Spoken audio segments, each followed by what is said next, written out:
Anak-anak mudanya, siapkah kalian menyiapkan mahar seperti Nabi 1 miliar? Orang tuanya, siapkah kalian menerima menantu-menantu kalian ini dengan mahar mengajarkan surat Ar-Rahman? Sama yang jawab.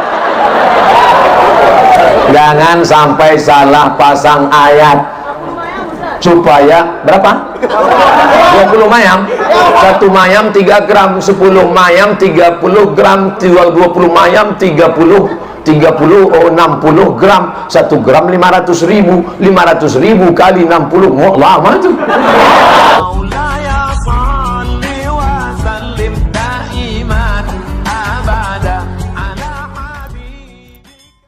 Sekarang kita lanjutkan menghadapi pejuang-pejuang jombloan sejati fisabilillah. Masya Allah, tabarakallah. Inilah yang akan melanjutkan perjuangan Haji Harun, penyelamat budaya bangsa. Dari mana Ustaz tahu bentuk hiasan-hiasan? Ada tadi saya lihat ikat pinggang dari perak, ada saya lihat buah rantai, tertulis di buah rantai emas tadi Konstantinia, bahasa Arabnya Konstantinia, Konstantinopel. Ternyata ada duit-duit logam dari Turki, ada pula di situ keramik-keramik dari Eropa, ada pula pedang dari Portugis. Masya Allah, tabarakallah. Dari mana kita bisa tahu? Baca buku, gambar. Tapi hari ini bukan buku dan gambar, nyata dilihat dengan mata kepala kita. Artinya apa? Anak muda harus menjaga warisan bangsa. Siap? Siap anak-anak muda kita ini menjaga warisan bangsa? Ini mau menjaga apa unjuk rasa? Malam ini saya amat sangat bangga karena pengajian dihadiri oleh anak-anak muda. Anak muda semua, anak muda radikal semua, radikal terhadap narkoba, lawan, setuju? Radikal terhadap pacaran, putuskan, setuju? Radikal terhadap warnet, pengaruh asing, game online, PlayStation, maka mesti membuat komunitas anak-anak muda subuhan, biker subuhan. Siap? Tengok subuh besok. Awas kalian kalau tidak sholat subuh. Hai tim survei yang mengatakan anak-anak muda sekarang banyak kena virus HIV AIDS, yang mengatakan anak muda sekarang banyak terjangkit kriminal, datang kalian ke Banda Aceh, anak-anak muda justru semangat mendengar pengajian. Mana buktinya nih? Tengok HP-nya malam ini semuanya dipakai untuk merekam Ustaz. Luar biasa. Awas kalau ada gambar pacar kalian di situ ya. Kita doakan anak-anak muda kita ini selamat dari kenakalan remaja. Cuman yang jadi masalah sekarang bukan kenakalan remaja, kenakalan orang tua. Anak-anak mudanya sudah baik. Bapak sama ibunya berkata, nah jilbabnya jangan terlalu panjang, nanti kau nggak laku. Nah kau pacarannya, mama tadi Ustadz ngatakan jangan pacaran. Gak apa-apa, kau pacaran aja, nanti biar mama yang nanggung dosanya. Ini bapak-bapak ibu mesti didik anak-anak kita. Mereka ini yang akan melanjutkan perjuangan Aceh di masa depan, betul? Mereka ini yang akan jadi wali kota Banda Aceh nanti agak-agak 20 tahun lagi ya sekarang. Mereka ini akan menjadi gubernur Nanggo Aceh Darussalam, betul? 20 tahun lagi Abdul Somad sudah mati dimakan cacing tanah, tapi mereka akan tetap kekal abadi. Mereka akan melanjutkan perjuangan. Maka jangan rusak anak-anak muda kita dengan memberikan contoh yang tidak baik. Siapkah kalian menjadi anggota legislatif? Siap menjadi anggota DPD? Siap menjadi gubernur? Siap menjadi presiden? Siap menjadi pemimpin bangsa? Selamat dari narkoba, selamat dari pergaulan bebas, selamat dari game online, selamat dari judi. Siap? Ingat, janjinya di depan masjid, jangan ada dusta di antara kita. Kalau tidak nanti kalian disambar petir, hancur. Sudah disambar petir, ditimpa tiang listrik lagi. Saudara yang dimuliakan Allah Subhanahu wa taala, anak muda mesti kita jaga. Benteng terakhir anak muda adalah masjid. Maka masjid yang sudah bagus, sudah cantik, sudah indah, mesti ada dibuat komunitas remaja masjid. Alhamdulillah di beberapa tempat saya dibawa oleh remaja masjid. Kenapa remaja masjid mengamuk? Kalau ada anak remaja masjid ribut-ribut, memang anak muda itu begitu ributnya. Beda sama orang tua, tenang aja, rupanya tidur. Anak-anak muda memang semangat dia. Lebih baik orang tua semangat muda daripada anak muda casingnya isinya panti jompo. Tapi yang ada di hadapan saya ini betul-betul asli anak muda. Apa bukti kau anak muda? Anak muda sholat berjamaahnya ke masjid. Lihat hadisnya, sab'atun yuzilluhumullah, ada 7 golongan yang akan mendapatkan naungan Allah yauma la zilla illa zilluh. Hari itu tak ada naungan kecuali naungan Allah. Siapa itu? Sabun, anak muda nasya'a fi ibadatillah, anak muda yang tumbuh beribadah kepada Allah. Di antara 7 yang dapat naungan tidak kena panas di padang mahsyar nanti adalah anak muda yang hadir malam ini tumbuh dalam beribadah kepada Allah. Dari mulai pintu masuk, dari mulai saya keluar mobil sampai kami masuk ke dalam, mereka menarik-narik ingin melompat-lompat nih sampailah sekarang. Ini kalau tak ada Pak Polisi entah apa yang terjadi. Saya pun lari pula melompat ke depan. Badan saya nggak saya khawatirkan, ini yang saya takutkan. Bukan Abdul Somad curiga pencuri, tidak, tapi namanya kalau sudah mati lampu kan ada kesempatan. Saudara yang dimuliakan Allah Subhanahu wa taala, siapa yang merekam ceramah Abdul Somad menguploadnya ke YouTube? Anak muda. Siapa yang memotongnya menjadi video-video pendek, men-share-nya dengan judul yang indah? Anak muda. Siapa yang memasukkannya ke Instagram? Anak muda. Oleh sebab itu harapan dakwah di masa depan ada di tangan anak muda. Anak muda yang hari ini rajin pengajian, cinta kepada ustadz. Anak muda inilah yang 20 tahun akan datang, yang akan mengundang ustadz, mengundang alim ulama, mendirikan pondok pesantren, menyelamatkan bumi ini sehingga Aceh tetap menjadi baldatun thayyibatun wa rabbun. Menghancurkan bangsa tidak perlu dijatuhkan bom atom ke Banda Aceh. Menghancurkan Aceh tidak perlu dijatuhkan granat. Cukup dengan merusak anak-anak mudanya. Rupanya teriakan itu keluar karena yang di depan ini berdiri. Duduk anak-anak muda. Duduk kalian pelan, jangan kentut. Walaupun terpaksa keluarkannya sikit-sikit. Rupanya ada ibu-ibu di sana. Ibu-ibu sehat, Bu? Ibu sampaikan ke anak ibu, aku tidak mau kau jadi pencuri, nak. Aku kandung kau 9 bulan 10 hari, kususukan kau 2 tahun. Aku tak ingin hanya membesarkan calon penghuni neraka. Setuju? Ceramah Ustaz Somad mungkin tak mereka dengar, tapi kata-kata ibu masuk ke hati mereka, sampai ke otak mereka, masuk ke tulang sumsum mereka. Mereka amalkan ucapan ibu.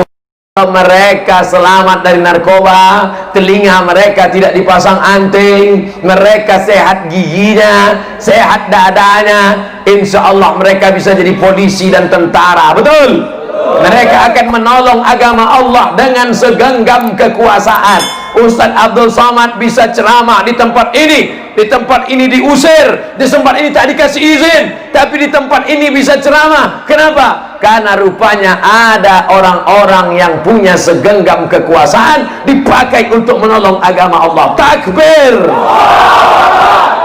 Berkuasa tidak pernah dipakai menolong agama Allah. Untuk apa? Mubazir. Betul? Hai pemimpin-pemimpin bangsa, anggota legislatif, anggota DPD, Bapak Bupati, Bapak Gubernur, Pak Wali Kota tak usah disebut, ada di sini. Pakailah jabatanmu, kekuasaanmu, menolong masjid, menolong fakir miskin, menolong penggali kubur, menolong guru mengaji, menolong daya, menolong potong pesantren. Karena kalau sudah pensiun tak ada gunanya. Betul? Sudah pensiun dan menggeletar tangan baru nanya, Ustaz, apa yang bisa kulakukan Pak Ustaz? Bapak tanda tangannya masih laku. Enggak Pak Ustaz, baca Yasin aja lah Pak, nunggu malaikat maut datang. Ketika kau ada jabatan, ketika kau ada kekuasaan, kemana kau 5 tahun yang lalu, kemana 10 tahun yang lalu? Alhamdulillah, hari ini anak-anak muda sedang diperlihatkan, anak muda mesti berhasil menjadi entrepreneur, businessman. Mudah-mudahan anak muda yang datang malam ini semuanya bisa bangun masjid sebelum mati. Kalian mesti kaya. Jangan dengarkan orang yang ceramah mengatakan Nabi Muhammad itu miskin melarat, Nabi Muhammad itu kaya raya. Mana buktinya Nabi kaya raya? Nabi menikahi Khadijah umur 25 tahun. Maharnya, kata Dr. Safi Antonio dalam buku ensiklopedia ekonomi Islam, mahar nikah Nabi dengan Khadijah 1 miliar. Masya Allah, kata mereka, kami nanti gimana mau nikah? Tolong ceramahnya jangan dipotong. Tujuan saya mau cerita ini supaya kalian rajin berusaha. Ini tujuan ceramah saya mengatakan Nabi Muhammad menikah maharnya 1 miliar. Itu tujuannya supaya kalian rajin berusaha. Adapun untuk calon-calon mertuanya, kalian nikahkan anak kalian dengan mahar mengajarkan surat Ar-Rahman. Setuju? Yang bilang setuju kan anak mudanya. Yang bilang setuju itu orang tuanya. Sekarang saya ulang, anak-anak mudanya, siapkah kalian menyiapkan mahar seperti Nabi 1 miliar? Orang tuanya, siapkah kalian menerima menantu-menantu kalian ini dengan mahar mengajarkan surat Ar-Rahman? Sama yang jawab. Jangan sampai salah pasang ayat. Supaya berapa? 20 mayam. 1 mayam 3 gram, 10 mayam 30 gram, 20 mayam 60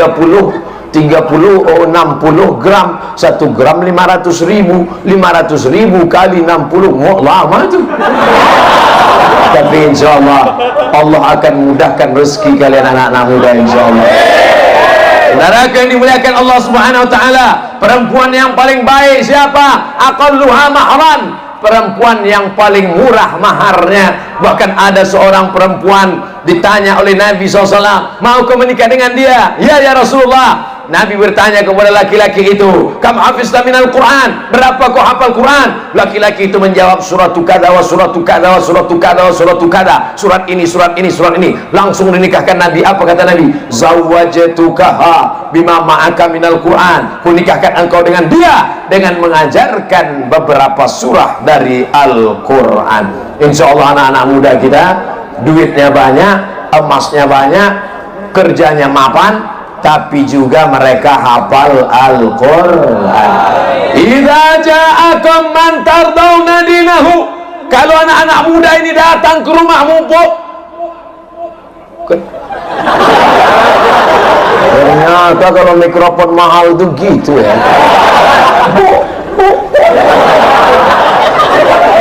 Luar biasa. Kalau mereka takut gua, saya ceramah kuat-kuat, pelan-pelan aja lah. Kalau mereka datang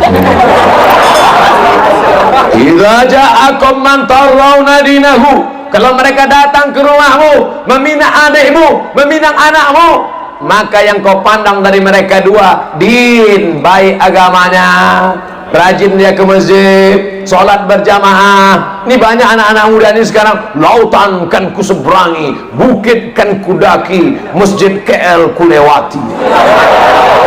Masjid harus kau datangi dengan sholat berjamaah. Laki-laki yang perkasa, bukan yang bertato. Laki-laki yang perkasa, bukan yang berotot tegap. Laki-laki yang perkasa, bukan yang kumis melintang. laki-laki yang perkasa adalah laki-laki yang sholat berjamaah di masjid. Betul? Ini laki-laki perkasa, tegak, betul, salaman sama kiai, salaman sama abi, salaman sama abu, salaman sama ustaz, salaman nangis pula tu. Oh, kata abu, kata abi, kata tengku, jangan nangis, saya mau cepat pulang. Iya, kau nangis kenapa? Rupanya kumis tersangkut di sini.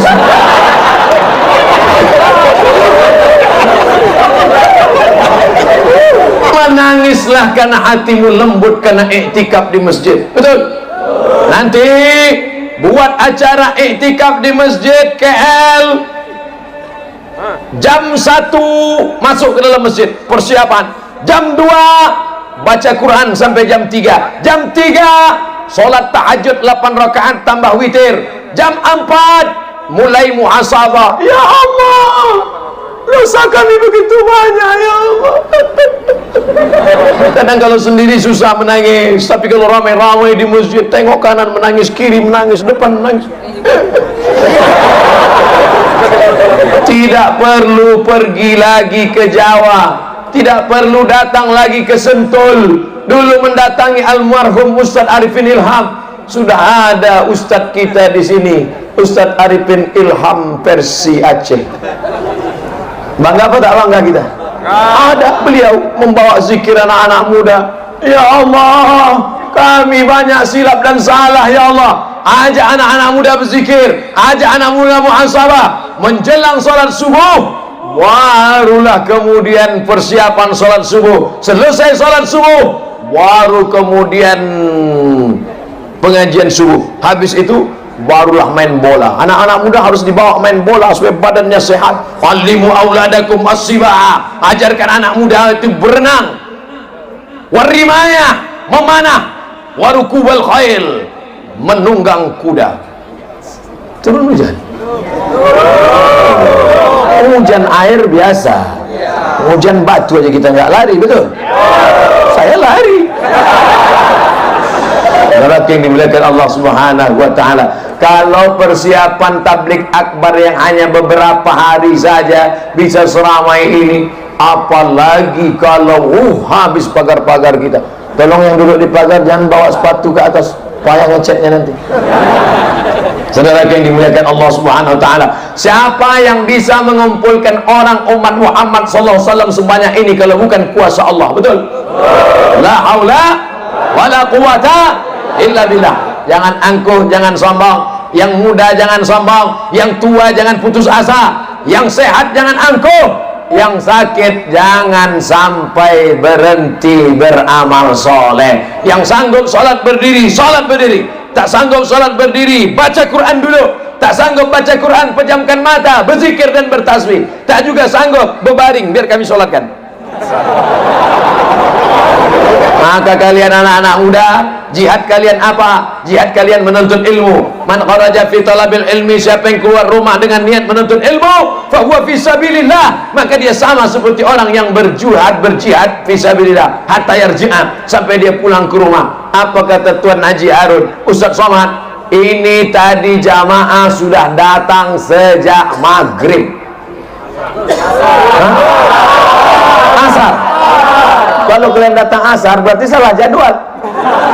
Datang asar saking semangatnya. Asar jam 4, jam 5, jam 6, jam 7, jam 8, jam 9. Sekarang sudah jam setengah 11. Artinya apa? Selama 5 jam tercatat dalam catatan malaikat 5 jam jihad fi sabilillah. Amin. Tapi kami bukan fakultas usuluddin, kami tidak belajar tafsir dan hadis. Kau belajar apa? Belajar sains dan teknologi. Sains dan teknologi juga adalah jihad fi sabilillah. Betul? Kok betul? Fakultas apa kau? Sains dan teknologi. Apa kerja sains teknologi? Merekam pakai kamera. Malam ini Abdul Somad ceramah, yang menonton, yang menyaksikan kira-kira ada berapa ribu orang nih? 10.000. Oh, kita anggaplah 10.000 lengkap sama kiraman katibin, rokib dan atid, sama jin sama tuyul-tuyulnya, lengkap semua 100.000. Amin. Malam ini Yang mendengarkan pengajian Ustaz Somad di Masjid KL Banda Aceh hanya 100.000 orang. Itu pun sudah dihitung yang gaib dan yang nyata. Tapi begitu diupload oleh anak sains teknologi ke dalam YouTube, maka 2-3 hari kemudian begitu dicek, ditonton oleh 2 juta orang. Wow. Jangan lupa subscribe, like, and share. Artinya apa?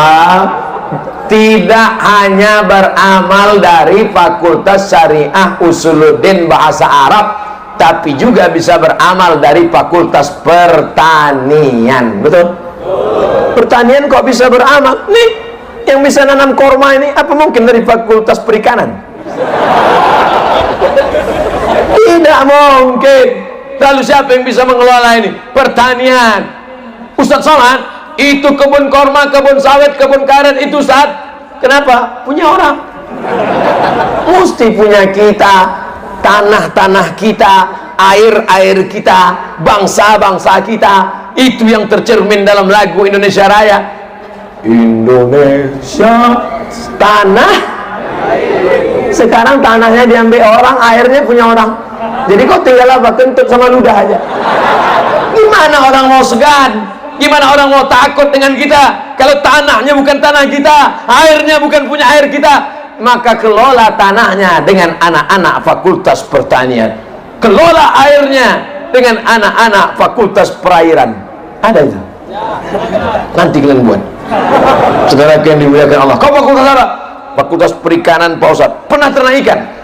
Ikan menurut etimologi, ikan menurut terminologi, sejarah ikan. Pernah nengok ikan? Enggak. Gimana kau sarjana perikanan nggak pernah membuat kolam ikan? Membuat kolam ikan di dalam kertas bisa? Nggak pernah praktek. Praktek. Anak Banda Aceh harus punya karamba, harus punya ternak ikan, harus punya kolam ikan. Buat. Mana kolam ikanmu? Ini Pak Ustaz. Berapa ekor? 2. Gimana kau punya kolam ikannya cuma 2? Memang 2 Pak Ustaz, tapi sebesar ikan paus. Mantap. Potong-potong gergaji, kirim ke Jepang. Nanti ikan itu akan mereka iris-iris kecil, campur dengan nasi, gulung, potong. Sushi namanya. Kalau dia pandai main tenis, Susi Susanti. Apa yang dimuliakan Allah Subhanahu wa Ta'ala. Artinya apa? Anak Fakultas Pertanian lanjutkan, Pak Ustadz, otak saya cerdas, saya sanggup kuliah, tapi orang tua tak mampu. Tanggung jawab siapa itu? Pemerintah memberikan beasiswa, maka segenggam kekuasaan di tangan, buat tanda tangan, memberikan beasiswa bagi anak yang hafal Quran gratis selesai S3. Setuju? Pilihlah orang-orang yang memperjuangkan orang-orang penghafal Quran. Itu yang akan menolong, itu yang akan menerangkan kubur makammu, itu yang akan membuat kau lapang di dalamnya. Daripada didoakan Allahumma ausi' madkhalahu, lapangkan liang kuburnya, tapi dia tak pernah berbuat kebaikan. Lalu dikabarkan saat melepas jenazahnya, mari kita lepas jenazahnya ke tempat peristirahatan yang terakhir. Kata siapa? Kata siapa istirahat terakhir? Malaikat sudah menyiapkan hammer, martil. Nah, masuk kau, masuk. Begitu masuk, ini kau bilang istirahat terakhir. Kau lempang. Sekali pukul martil malaikat Munkar Nakir masuk ke dalam lubang kubur, tembus ke lapisan 7 ke bawah, dimunculkan lagi ke atas, dipukul lagi. Yang di atas, datanglah anak menantu cucu pakai topi hitam, baju hitam, kain hitam, kacamata hitam, rombongan Men in Black. Tak pandai pula membacakan Al-Fatihah, tak pandai pula membacakan Allah maghfir lahu warhamhu, tak pandai pula membacakan Assalamualaikum ya alal kubur. Dibukanya HP, dicarinya MP3 Yasin, langsung mohon maaf ya kek, kau dengarkan aja sendiri. Saudara yang dimuliakan Allah Subhanahu wa Ta'ala. Tapi ketika anak-anak muda malam ini yang datang berziarah kubur ke makam Abdul Somad di Riau, mereka pun datang. Yang pertama mereka cari di Pekanbaru nanti, apa yang mereka katakan? Tunjukkan padaku di mana kuburnya. lagu Asep Irama. Sampai di kubur Abdul Somad mereka pun bacakan Bismillahirrahmanirrahim Yasin wal Qur'anil Hakim. Kira-kira saat itu Abdul Somad bangga apa tak bangga?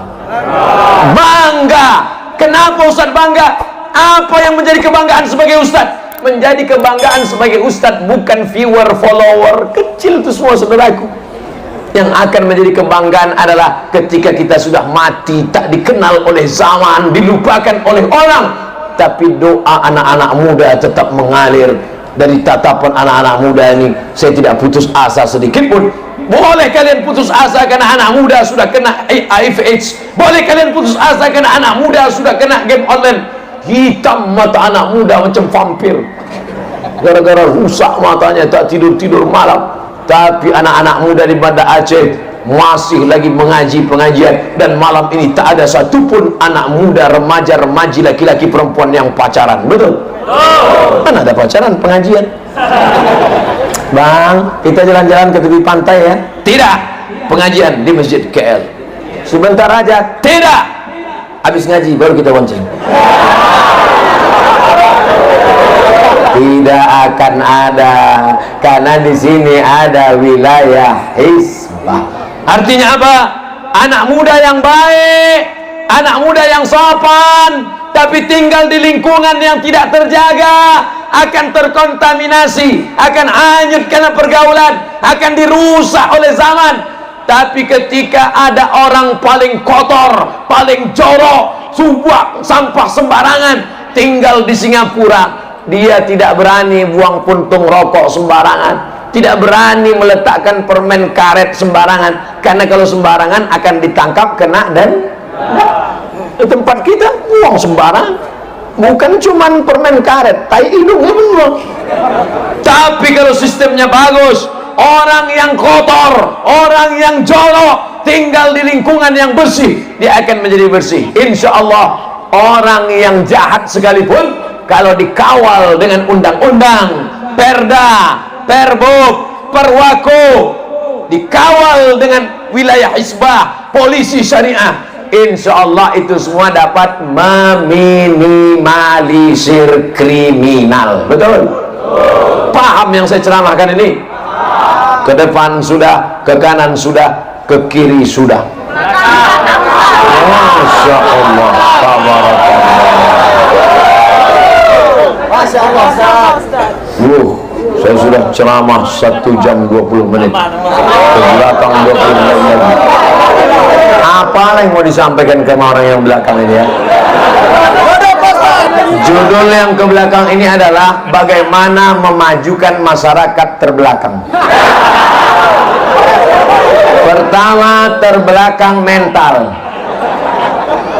Orang yang mentalnya sakit, banyak menyalahkan orang lain, tidak pernah berdiri sendiri. Kata Nabi SAW, antada awarafataka agniya, kau tinggalkan anak cucumu dalam keadaan mampu, dalam keadaan kaya, dalam keadaan mandiri, khairun, lebih baik, min antada'ahum alatan, daripada kau biarkan anak cucumu miskin, susah, melarat, yatakaffafuna 'alan nas, meminta-minta kepada orang lain. Betul? Oleh sebab itu, tinggalkanlah anak muda kita, generasi di belakang kita. Kalau kita mati nanti, mereka adalah orang-orang yang kaya batin, kaya spiritual. Adapun kekayaan harta tidak pernah cukup. Laukana libni Adam wadiyan min zahab, seandainya mereka ini, anak muda ini, punya satu lembah isinya emas semua, cukupkah satu lembah dari emas itu? Dia akan minta lagi, ya Allah, minta lagi, mana lagi? Walan tamla fa'u illa turab, sampai mulutnya disumbat tanah. Oleh sebab itu maka ikhna bima qasamallahu lak, merasa cukuplah dengan pemberian Allah, takut aghnan nas, kau menjadi orang yang amat sangat bercukupan di hadapan manusia, di hadapan Allah Subhanahu wa ta'ala. Mudah-mudahan apa yang disampaikan Abdul Somad malam ini berubah menjadi amal soleh. Amin. Di akhir majlis, diawali dari jam 9.15, sekarang jam 10 lewat 40, lebih kurang 100 menit kita bersama, maka di akhir majlis yang dihadiri oleh malaikat, mari kita sama-sama berdoa kepada Allah ala hadhihi niyah wa kulli niyatin salihah. Al-Fatihah.